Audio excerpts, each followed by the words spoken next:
अस्सलाम वालेकुम everyone, this is me Akbar. Hope so आप सब लोग ठीक होंगे और मेरी वीडियोस आपको पसंद आ रही होंगी। आज हम लोग वीयू के एक नए सफ़े की तरफ जा रहे हैं, या यूँ कहने के एक नई दुनिया के अंदर कदम रखने जा रहे हैं, जो कि है compiler construction, that is CS606। CS606 के कंप्लीट मैं आपको 45 लेक्चर्स कराऊंगी। वीडियो शुरू करने से पहले हम लोग बात कर लेते हैं फॉर्मेट की। इन वीडियोस में बेसिकली हम लोग बात करेंगे शॉर्ट क्वेश्चंस, लॉन्ग क्वेश्चंस और MCQs। ये वो सारे क्वेश्चंस हैं, वो MCQs हैं जो आपके पेपर में आते हैं या आ सकते हैं। हम लोगों ने लास्ट 10 ईयर्स पेपर्स पे रिसर्च की, उसके बाद हाईलाइट किया। हमने हर माइनर से माइनर चीज़ को भी हाईलाइट किया और हर मेजर से मेजर चीज़ को भी। तो मुझे उम्मीद है कि आपको ये लेक्चर्स बहुत पसंद आएंगे और ये काफ़ी हेल्पफुल होंगे आपके लिए। तो चलिए जी अपनी वीडियो करते हैं स्टार्ट। लेक्चर नंबर 1 है 606 का। इसमें आपको सिंपल बता रहे हैं कि इस कोर्स के अंदर हम लोग क्या क्या करेंगे। आप लोग के होमवर्क्स 10% के होंगे, एग्ज़ाम 50% के, आपके प्रोजेक्ट अगर आते हैं तो 40% के। तो ये इसमें इतना इम्पोर्टेंट कुछ नहीं था। इसमें आपको सिंपल बताया गया कि आप ये कोर्स क्यों सिलेक्ट करें, इस कोर्स के बेस पर आप लोग क्या चीज़ अच्छे से कर सकते हैं। आपके पास क्वेश्चन आता है जी, व्हाट आर कंपाइलर्स। कंपाइलर्स क्या हैं? कंपाइलर्स जो होते हैं वो इंफॉर्मेशन को ट्रांसलेट करते हैं। यानी कि हम कह सकते हैं कि compiler translate information from one representation to another. For example अगर मैं बात करती हूँ कि आप लोग लिखते हो गूगल की सर्च पर आप जाके लिखते हो कि ट्रांसलेट इंग्लिश इनटू उर्दू। अब ये जो इंग्लिश इनटू उर्दू हो रही है ना, ये कंपाइलर काम कर रहा होता है। सो हम कहेंगे कि जो चीज़ ट्रांसलेशन के अकॉर्डिंग ली जाती है उसे हम कंपाइलर कहते हैं। टिपिकल कंपाइलर्स के हमारे पास आया था, ये आपके पेपर्स में नहीं आते। इन वीडियोस में हम बात सिंपल पेपर्स की करेंगे। अब हम बताते हैं कि कंपाइलेशन के अंदर जो इश्यूज आ रहे होते हैं। कहा ये क्या कि there is no unique translation from source language to destination language. ये आपके MCQs में था, तो आप लोग याद रखें यूनिक ट्रांसलेशन हमारे पास कभी भी नहीं हो सकती। जब भी हम सोर्स लैंग्वेज को डेस्टिनेशन लैंग्वेज के अंदर ट्रांसलेट कर रहे होते हैं ना, तो हमारे पास कोई भी यूनिक पैटर्न नहीं आ रहा होता। ये हमारे पास एक इशू आता है कंपाइलेशन के दौरान। अगर आपके पास क्वेश्चन आता है जी, आप बताएं जी क्या इशू आएगा कंपाइलेशन का, तो आप लिखेंगे इसमें हम लोग कभी भी यूनिक ट्रांसलेशन नहीं कर सकते सोर्स लैंग्वेज को जब हम ट्रांसलेट कर होते हैं डेस्टिनेशन लैंग्वेज के अंदर। अब जब हम बात करते हैं ट्रांसलेशन की, तो ये याद रखें कि ट्रांसलेशन जो है वो कम्प्लेक्स प्रोसेस है। जो सोर्स लैंग्वेज है वो जनरेट, या हम कहेंगे कि जो सोर्स लैंग्वेज है ना, वो जनरेटेड कोड से काफ़ी ज़्यादा डिफरेंट होती है। यानी कि डेस्टिनेशन लैंग्वेज से सोर्स लैंग्वेज काफ़ी ज़्यादा डिफरेंट होती है। ये कम्प्लेक्स प्रोसेस है, इसे मैनेज करना बहुत मुश्किल हो जाता है। तो ये था लेक्चर नंबर 1। जल्दी से हम जाते हैं लेक्चर नंबर 2 की तरफ। लेक्चर नंबर 2 हमारे पास है जी, काफ़ी इंपॉर्टेंट लेक्चर था, आपका पेपर में बहुत ज़्यादा आता है ये। Two pass compiler. हमारे पास दो पास कंपाइलर्स होते हैं। फर्स्ट वन है फ्रंट एंड, सेकंड वन है बैक एंड। अब जब हम बात करते हैं फ्रंट एंड की, तो हम देखते हैं कि इसके अंदर जो होता है लीगल सोर्स कोड को ना कन्वर्ट किया जाता है, या यूँ समझ लें कि इससे IR के थ्रू बैक एंड के अंदर इंटर किया जाता है। अब बैक एंड के अंदर क्या होता है, बैक एंड के अंदर जब वो जाता है हमारा कोड, यानी कि हम लोगों ने शुरू में दिया सोर्स कोड फ्रंट एंड से होता हुआ IR को लेकर IR से गुजरा, बैक एंड के अंदर गया, बैक एंड के अंदर फौरन से उसने क्या किया, उसने जनरेट किया मशीन कोड। तो ये दो काम हमारे पास हो रहे होते हैं। ये चीज़ यहाँ पे हमारे पास लिखी हुई भी थी कि the front and maps legal source code into intermediate representation. IR क्या है? एब्रीवेशन, अभी हम जो पेपर्स दिए होंगे आपको अंदाज़ा हो गया होगा कि आपकी एब्रीवेशन बहुत ज़्यादा आती हैं। IR क्या है? IR का मतलब होता है इंटरमीडिएट रिप्रेजेंटेशन। अब जो बैक एंड है वो मैप करेगा IR को और टारगेट करेगा मशीन कोड को। जो एल्गोरिदम एम्प्लॉय होता है ना, मतलब यूँ कह लें कि फ्रंट एंड पर जो एल्गोरिदम लग रहा होता है ना, उसका पॉलिनोमियल टाइम कम्प्लेक्सिटी होती है, जो कि बैक एंड में हमारे पास NP कंप्लीट के अंदर आती है। या यूँ कह लें कि हम कहेंगे कि जो algorithm employs in the front end have polynomial time complexity while majority of those in the back end are NP complete. अब यहाँ ये बात कही गई कि जो फ्रंट एंड है उसमें पॉलिनोमियल टाइम कम्प्लेक्सिटी है, ऑन द अदर हैंड जो हमारे पास बैक एंड है उसके अंदर NP कंप्लीट होता है। NP कंप्लीट क्या है हम आगे चल के काफ़ी डिटेल में से डिस्कस करेंगे। आपको एक डायग्राम दी गई कि सोर्स कोड, अब जब मैंने आपको कहा था ना फ्रंट एंड के अंदर जब वो जाता है तो फ्रंट एंड से होता हो IR के पास जाएगा, IR उसे लेके बैक एंड पे आएगा, बैक एंड उसे मशीन कोड में ट्रांसलेट कर देगा। अब हम प्रोसेस देखते हैं कि कैसे जाएगा। सोर्स कोड जो है वो सबसे पहले हमारे पास लेक्चर एनालाइजर के अंदर आएगा, यहाँ पर वो टोकन स्ट्रीम लेगा, वो पार्सर के पास जाएगा, फिर वो सिमेंटिक एनालाइजर के अंदर से होता हुआ देन वो IR के पास आएगा। अब जब हम IR को देखते हैं इसमें हमारे पास ये आता है टारगेट इंडिपेंडेंट कोड ऑप्टिमाइजर। अब ये यहाँ पे जब हमारे पास सोर्स कोड आ गया, अब सोर्स कोड ने आगे फर्दर मूव किया इंस्ट्रक्शन सिलेक्शन के अंदर, तो वो बैक एंड के अंदर इंटर हो गया। अब जब वो बैक एंड के अंदर इंटर हुआ तो उसने क्या किया, उसने टारगेट डिपेंडेंट कोड ऑप्टिमाइजेशन को यूज़ करते हुए अनएलोकेट कीजिए असेंबली लैंग्वेज को। अब वो जो असेंबली हमारे पास जा रही थी, अनएलोकेटेड असेंबली जा रही थी, वो रजिस्टर एलोकेशन के अंदर आई। अब जब रजिस्ट्रेशन एलोकेशन के अंदर आई तो हमारे पास सिंपल असेंबली ओवरकम आया। अब दोबारा से जो असेंबली ओवरकम था वो टारगेट डिपेंड कोड ऑप्टिमाइजर के अंदर दोबारा से इंटर हो गया। अब यहाँ से इंटर होते ही वो मशीन कोड के अंदर अब ये मूव कर रहा है फर्दर, तो हमारे पास वो असेंबलर के अंदर आएगा, लिंकर के अंदर आएगा और देन एग्जीक्यूट हो जाएगा। ये इसकी एक डायग्राम थी जिसे हम लोगों ने डिस्कस कर लिया, इसमें बाकी इतना इम्पोर्टेंट नहीं था। अब हम प्रॉपर लेके चलते हैं फ्रंट एंड को। अब फ्रंट एंड के अंदर हम लोग दोबारा से देखते हैं, हमारे पास सोर्स कोड इंटर हुआ, उसके अंदर हमारे पास स्कैनर था फ्रंट एंड के अंदर। अब ये जो हमारे पास चीज़ें हैं ना, स्कैनर हो गया, टोकन हो गया, पार्सर हो गया, ये तीनों फ्रंट एंड के पार्ट्स हैं। यूँ कि समझ लें कि ये मॉड्यूल्स हैं, ये मेजर टाइप्स हैं इसके बगैर सोर्स कोड IR के अंदर नहीं जा सकता। तो हम देखते हैं the front end recognise legal और illegal program presented to it. अब फ्रंट एंड का क्या काम है, वो क्या करता है, वो सबसे पहले रिकग्नाइज करेगा कि आया ये जो हमारे पास आए हैं प्रोग्राम, ये लीगल हैं या इलीगल हैं। अब हम देखते हैं फ्रंट एंड के अंदर मॉड्यूल्स कितने हैं। याद रखिएगा इसके अंदर 2 मॉड्यूल्स होते हैं, फर्स्ट वन है स्कैनर, सेकेंड वन है पार्सर।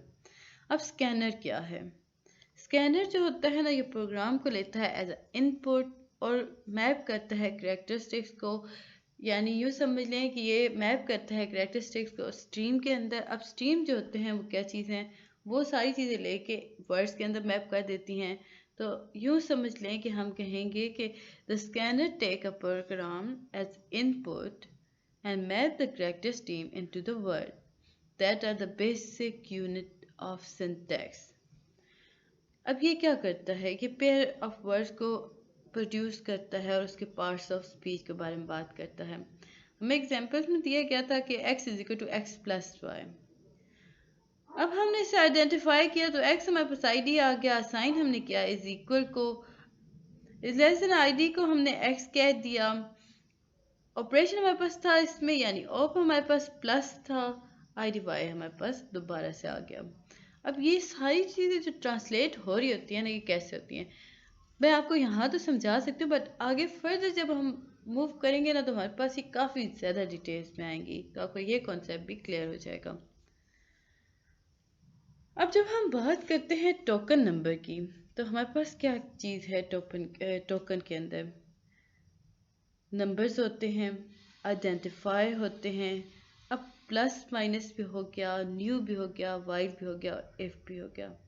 यानी कि हम कह सकते हैं कि नंबर्स को भी हम टोकन कह सकते हैं, आइडेंटिफायर को भी कह सकते हैं। हमारे पास साइन आ रहे हैं यानी सिंबल्स यूज़ हो रहे हैं, प्लस माइनस के हम उन्हें भी आइडेंटिफाई या टोकन कह सकते हैं। वाइल को भी हम टोकन कह सकते हैं और इफ को भी हम एज अ टोकन ले सकते हैं। अब अगर हम यहाँ बात करते हैं ना टोकन की, तो हमारे पास आ रहा था, हमने नंबर्स की बात की, हमने आइडेंटिफायर्स की बात की, हमने प्लस माइनस की बात की, तो वो ये सारी चीज़ें यहाँ पे हमारे पास रिप्रेजेंट हो रही थी। नेक्स्ट स्टेप है जी हमारे पास पार्सर। अब पार्सर क्या है? जब वर्ड या यूँ समझ लीजिए स्ट्रीम जब चेंज होकर वर्ड्स में बन जाती है, तो वो जो पार्सर जो होता है ना, ये क्या करता है, ये स्ट्रीम को लेता है, उसके टोकन्स को देखता है, उन्हें रिकग्नाइज करता है, फिर वो सारा प्रोसेस देख रहा है, उसके बाद उसे पूरा चेक करेगा, अगर एरर्स आ रहे हैं तो फ़ौरन से वो रिपोर्ट कर देगा। इट गाइड कॉन्टेक्स्ट सेंसिटिव यानी semantic analysis for task like type checking.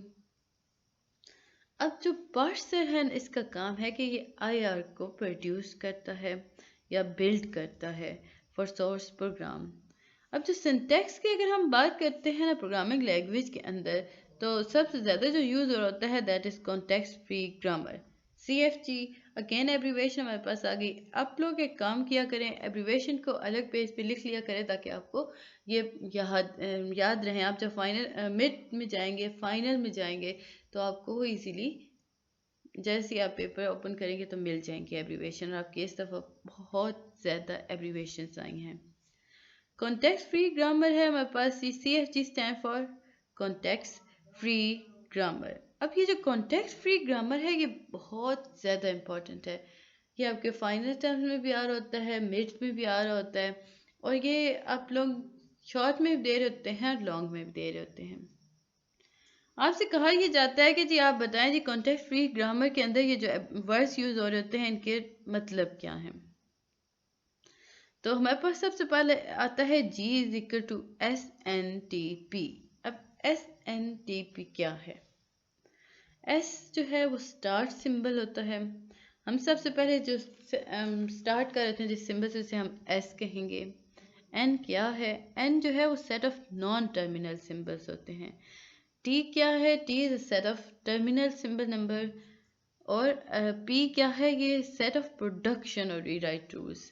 तो याद रखें, S जो है वो स्टार्ट सिंबल है, N है नॉन टर्मिनल सिंबल, T जो है वो टर्मिनल सिंबल है, और P जो है वो हमारे पास प्रोडक्शन है या रीराइट रूल्स होते हैं।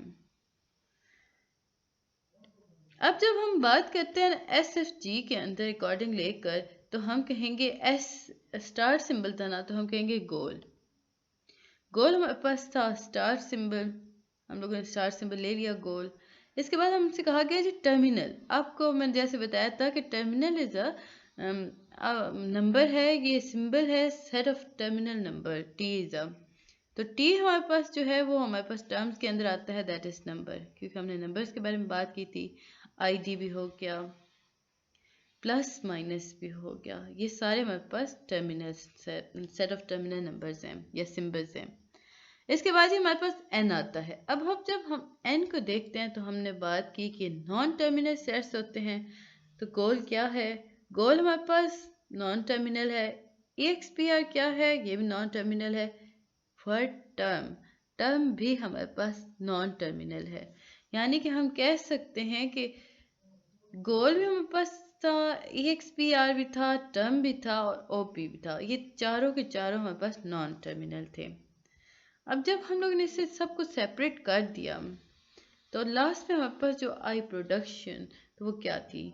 हम लोगों ने नंबर्स को चेक किया तो हमारे पास 7 आए, तो हम लोगों ने उस 7 के अकॉर्डिंग सारा कुछ लिख दिया। अब ये 7 अगर मैं बात करूँ ना तो कैसे आए देखें, 1 2 and 3 4 5 6 and 7। आगे चल के हमें टेबल दिया जा रहा है जो इतना इम्पोर्टेंट नहीं है, हम इसे करते हैं स्किप। तो ये था लेक्चर नंबर 2। मुझे उम्मीद है कि आपको समझ आ गया होगा। जल्दी से हम लेक्चर नंबर 3 भी कर लेते हैं। आगे बढ़ने से पहले काइंडली मेरे चैनल को लाइक और सब्सक्राइब कर दिया करें। गाइस देखें, आप लोग बिल्कुल सब्सक्राइब नहीं कर रहे हो। 70% स्टूडेंट ऐसे हैं जो बगैर सब्सक्राइब किए हुए मेरे चैनल पे वीडियोस देख रहे होते हैं। चंद सेकंड्स लगते हैं, काइंडली उसे सब्सक्राइब कर दिया करें और अपने दोस्तों के साथ भी शेयर किया करें और उन्हें भी कहिएगा कि सब्सक्राइब कर दें। बेल आइकन को भी प्रेस किया करें ताकि आने वाली वीडियो के नोटिफिकेशन आपको आसानी से मिल सकें। लेक्चर नंबर 3 है जी, a parse can be represented by tree. Parse tree और सिंटैक्स ट्री। अब हम जब पार्स के बारे में बात कर रहे हैं तो हम फर्दर जब आगे बढ़ते हैं तो हम कहा यह जाता है कि जो पार्स है ना उसे दो तरीके से रिप्रेजेंट किया जा सकता है एज अ ट्री। अगर हम बात करते हैं, फर्स्ट वन है पार्स ट्री, सेकंड वन है सिंटैक्स ट्री। यहाँ में हमें एक एग्जांपल दी गई थी पार्स ट्री की। पार्स ट्री जो होता है वो ज़रा डिफ़िकल्ट होता है, तो इससे इतना ज़्यादा हम लोग यूज़ नहीं कर रहे होते हैं, हम सिंटैक्स ट्री को यूज़ कर रहे होते हैं। Abstract syntax tree, AST abbreviation है जी हमारे पास। AST stand for what? तो इसका आंसर हमारे पास आता है एब्स्ट्रैक्ट सिंटैक्स ट्री। अब इसमें होता क्या है, ये वो पार्स ट्री है जिसमें हम लोग जब पार्स ट्री के बारे में बात कर रहे होते हैं ना तो हम देखते हैं कि इसमें बहुत ज़्यादा अननीडेड इन्फॉर्मेशन होती है। अब ये हमने एक पार्स ट्री हमने डेवलप किया, हमने देखा इसमें जो नहीं ज़रूरत थी इन्फॉर्मेशन हमने उससे भी इसमें ऐड कर दिया। अब जो कंपाइलर जो होता है ना वो कंफ्यूज हो जाता है पार्स ट्री को लेके, क्योंकि उसे ज़रूरत नहीं होती ना इतनी ज़्यादा इन्फॉर्मेशन की। तो वो क्या करता है, वो यूज़ करता है एब्स्ट्रैक्ट सिंटैक्स ट्री। अब एब्स्ट्रैक्ट सिंटैक्स ट्री काफ़ी इजी होता है, काफ़ी टू द पॉइंट बात की जाती है, इसमें हम एक्स्ट्रा इन्फॉर्मेशन नहीं डाल रहे होते। अब जैसे कि मैंने कहा कि हमारे पास एग्जांपल थी x+2 - y। अब जब हमने एब्स्ट्रैक्ट मतलब सिंटैक्स ट्री को डेवलप करना शुरू किया, सबसे पहले हमने सिंबल उठाया माइनस का, हमने माइनस लिख लिया। आईडी हमारे पास क्या, आईडी y। हम लोगों ने टेबल शुरू में देखा था कि कैसे बनी y। अगेन हमारे पास जो पॉजिटिव साइन था हमने उसे मतलब माइनस के साथ जोड़ दिया। जैसे ही हमने जोड़ा फिर हमने देखा कि पॉजिटिव के आसपास कौन कौन से नंबर हैं। तो सबसे पहले x आया, तो x क्या है, दैट इज id। हम लोगों ने लिख दिया id x। अगेन हमारे पास पॉजिटिव के साथ जुड़ रहा था नंबर, तो हम लोगों ने लिखा नंबर 2। अगेन हमारे पास ये एब्रीवेशन आ गया intermediate representation. IR stand for intermediate representation. आगे बढ़ते हैं तो हम देखते हैं कि हमारे पास आता है द बैक एंड। अब बैक एंड हमने फ्रंट एंड देख लिया पूरा, उसका पार्सर, स्कैनर, IR सब कुछ हम लोगों ने देख लिया। मुझे उम्मीद है कि आपको समझ आया होगा बैक एंड। अब बैक एंड में क्या होता है, ये कंपाइलर जो होता है इसमें ट्रांसलेट करता है IR को इनटू टारगेट मशीन कोड। इसमें होता क्या है, ये चूज़ करता है मशीन की इंस्ट्रक्शन यानी कि असेंबली इंस्ट्रक्शंस को चूज़ कर होता है। अब वो ये जब चूज़ करता है तो वो इसलिए करता है कि वो इम्प्लीमेंट कर सके IR ऑपरेशन को। बैक एंड जो होता है वो इंश्योर करता है conformance with system interface. Back and जो होता है ये डिसाइड करता है कि कौन सी वैल्यू को रजिस्टर के अंदर जाना है और कौन सी हम मेमोरी एक्सेस के से दूर रख सकते हैं, यानी कि हम उसे प्राइवेट रख सकते हैं, प्रोटेक्टेड रख सकते हैं। अगेन हमारे पास ये एक एब्रीवेशन आ चुकी थी, that is CISC। CISC stand for C for complex, I for instruction, S for set and C for again computer। ये एक आर्किटेक्चर है हमारे पास, सिस्टम या यूँ समझ लें कम्प्लेक्स इंस्ट्रक्शन सेट कंप्यूटर। जो वैक्स था ना, वैक्स 11, ये एक बहुत बड़ा इंस्ट्रक्शन सेट था जिसे कंपाइलर शुरू में यूज़ किया करते थे, या यूँ कह सकते हैं कंपाइलर काफ़ी अर्से से यूज़ किया। लेक्चर नंबर 4 हमारे पास आ रहा है जी CISC, यानी हम बात कर रहे हैं CISC को, that is complex instruction set computer. Architecture ये इसके अंदर क्या होता है, ये प्रोवाइड करता है सेट ऑफ इंस्ट्रक्शन को एड्रेस मोड कर रहा होता है, but it made the job of a compiler harder when it come to generate efficient machine code। लेकिन जब हम बात करते हैं ना CISC की, हम लोगों ने देखा ये काफ़ी ज़्यादा मतलब समझ लें कि ताबेदार किस्म का बच्चा, ओबीडियंट स्टूडेंट है। ये हर चीज़ कर रहा है, आपने जितने से इंस्ट्रक्शन दी हैं उसने उसके अकॉर्डिंग बात की है, एड्रेस मोड बता रहा है। लेकिन यहाँ पे एक जगह पर आकर ना वो काफ़ी ज़्यादा प्रॉब्लम क्रिएट कर देता है कंपाइलर के लिए। कंपाइलर बहुत मतलब यूँ समझ लें कि जोर लगाता है रन करने के लिए अपने कोड को, बेहतरीन कोड को, मशीन कोड को, एफिशिएंट मशीन कोड को जनरेट करने के लिए वो काफ़ी ज़्यादा एफर्ट कर रहा होता है। आगे हमारे पास आता है जी रजिस्ट्रेशन एलोकेशन। अब रजिस्ट्रेशन एलोकेशन के अंदर क्या है, इसमें हम देखते हैं कि जो रजिस्टर्स होते हैं वो काफ़ी ज़्यादा इंपॉर्टेंट रोल मतलब कर रहे होते हैं, प्रोवाइड कर रहे होते हैं सीपीयू के अंदर। Register is a CPU play an important role for providing high speed access to the operand. Memory जो है वो असेस की जा सकती है जी रजिस्टर के यूज़ करते हुए। जो बैक एंड अटैम्प्ट्स है ना, जिसमें हम ऑपरेंट वैल्यू के बारे में बात कर रहे हैं, उसमें हम जो चीज़ यूज़ करते हैं दैट इज़ कॉल्ड रजिस्टर। लेकिन हम यहाँ ये भी देख लेते हैं कि जो बैक एंड है वो मैनेज करता है लिमिटेड सेट ऑफ रिसोर्सेज को। जब वो रजिस्टर फाइल के पास आता है ना, तो वो अब बताता है देखिए जी मेरे पास इतने सेट्स हैं, लिमिटेड सेट्स हैं, आपने मुझे इन्फॉर्मेशन देनी है इनके अकॉर्डिंग, सो फालतू चीज़ों को वहाँ से निकाल दें। ये सारे काम रजिस्टर कर रहा होता है। ऑप्टिमल रजिस्ट्रेशन एलोकेशन को हम कहेंगे एनपी कंप्लीट। इसके बाद हमारे पास आता है इंस्ट्रक्शन शेड्यूलिंग के अंदर। Modern processor have multiple functional unit. जो मॉडर्न प्रोसेसर्स हैं उनके पास मल्टीपल फंक्शनल यूनिट्स हैं। जो बैक एंड है वो शेड्यूल कर होता है इंस्ट्रक्शन को ताकि वो अवॉइड कर सके हार्डवेयर स्टार्ट को और इंटरलॉक को। अब जब वो ये सारे काम कर रहा होता है ना, तो वो कोड को जनरेट भी साथ साथ कर रहा होता है। अब वो जो कोड होता है ना, इन कामों की वजह से वो काफ़ी प्रोडक्टिविटी जनरेट हो रहा होता है। बैक एंड के अंदर हम देखते हैं जी हमारे पास 3 पास कंपाइलर आ गया। अभी हम बात कर रहे हैं रजिस्टर की, तो बैक एंड से निकल के हम रजिस्टर की तरफ आए, तो रजिस्टर के अंदर हमारे पास जो चीज़ आई दैट इज़ 3 पास कंपाइलर। मुझे उम्मीद है कि आपको यहाँ तक समझ आया होगा। 3 पास कंपाइलर जो है वो हम कह सकते हैं कि there is yet another opportunity to produce efficient translation. Translation के अंदर अगर हम बात करते हैं तो हमारे पास 3 पास कंपाइलर एक बेहतरीन ट्रांसलेटर है। इसमें 3 स्टेजेस होती हैं। एक इंटरमीडिएट स्टेज होती है जिसमें कोड को इम्प्रूव किया जाता है या उसे ऑप्टिमाइजेशन लेवल पर लाया जाता है। जो टोपोलॉजी होती है ना 3 पास कंपाइलर की ना, वो हम लोग अगर देखें तो वो हमारे पास इस तरह आती है, front and, middle and, back end. अब इन सब के दरमियान IR चल रहा है और मशीन कोड आखिर में वो जनरेट कर देता है। अब जब हम बात करते हैं ना मिडल एंड की, तो मिडल एंड क्या है? मिडल एंड जो है वो एनालाइजर है IR का।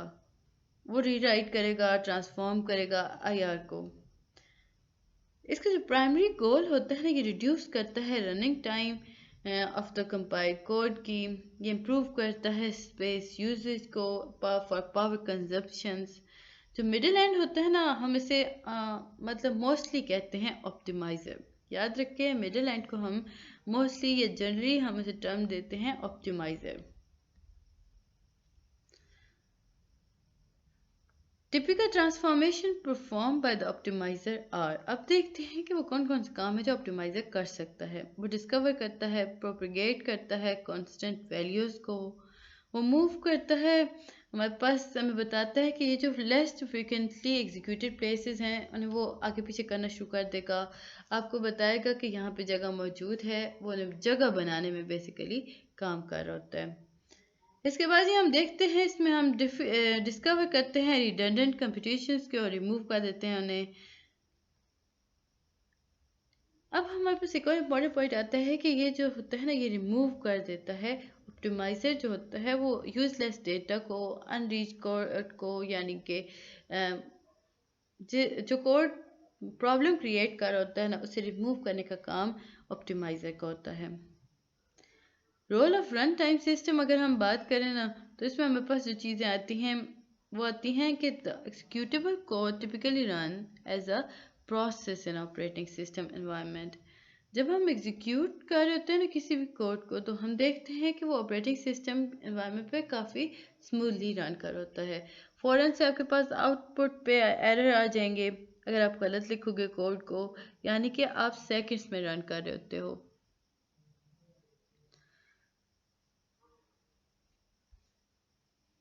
आगे बढ़ने से पहले काइंडली मेरे चैनल को लाइक और सब्सक्राइब ज़रूर कर दें।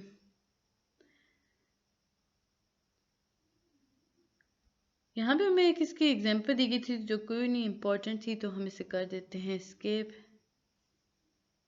याद रखें जो कंपाइलर होता है ना, उससे ज़रूरत होता है कि वो इंटीमेट नॉलेज उसके पास हो, वो रन टाइम सिस्टम के अंदर तब जाके प्रॉपरली वर्क करता है।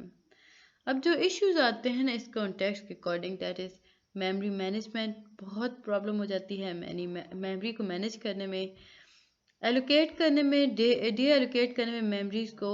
गार्बेज कलेक्शन के बारे में अगर हम बात करते हैं, रन टाइम टाइप चेकिंग हो रही होती है, एरर्स आ रहे होते हैं, ये सारे काम हमारे पास ऑप्टिमाइज़र कर रहा होता है।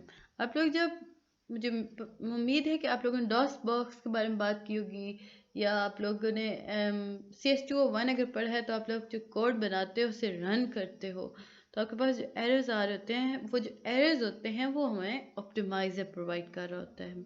उसके बैक एंड पे ये सारे काम हो रहे होते हैं। मुझे उम्मीद है कि आपको लेक्चर नंबर 4 भी पसंद आया होगा। मिलते हैं जी नेक्स्ट वीडियो में, तब तक के लिए अल्लाह हाफिज़।